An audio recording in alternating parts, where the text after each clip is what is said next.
This study is about wear reactions after total hip replacement. So hip replacements are made up of metal and plastic parts. So the metal and plastic in the hip replacement wear out over time and release particles into the body. Your immune system will look at those particles and say they're foreign and they should respond to them.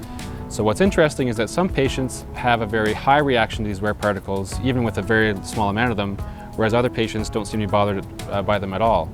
So with the study, we're going to explore that and try and figure out who's reacting highly to it and who's not, what factors might be involved with that, and eventually find better ways to treat individuals who are experiencing these reactions. With this information, we'll be able to understand how different patients respond to hip implants, what their immune response is, and how they react to different types of wear particles in the body.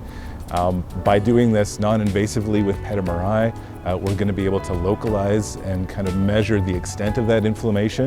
In the future, we could use this to help guide therapies that target inflammation or use it to help improve implant design. So it's really a powerful tool that will let us do a lot to improve patient care and reduce kind of the incidence of revision surgery in these patients.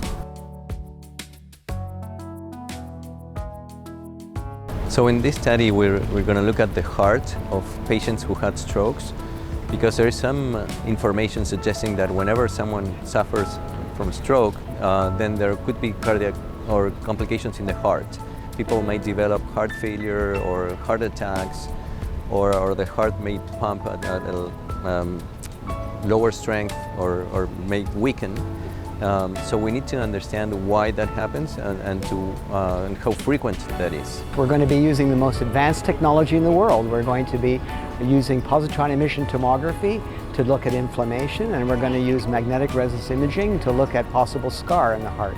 So as the heart suffers inflammation, we'll be able to look at early effects of that inflammation, perhaps even before there are any symptoms, and we'll be able to also see if there's any permanent damage by looking at the scar. If we show that the heart develops inflammation after stroke, we may be able to try drugs that have been used for other conditions that can stop that inflammation. These are extremely important, extremely amounts of money that allow us to really go forward, prove that we can do this, and get some substantial funds so we can really make an impact in patient care.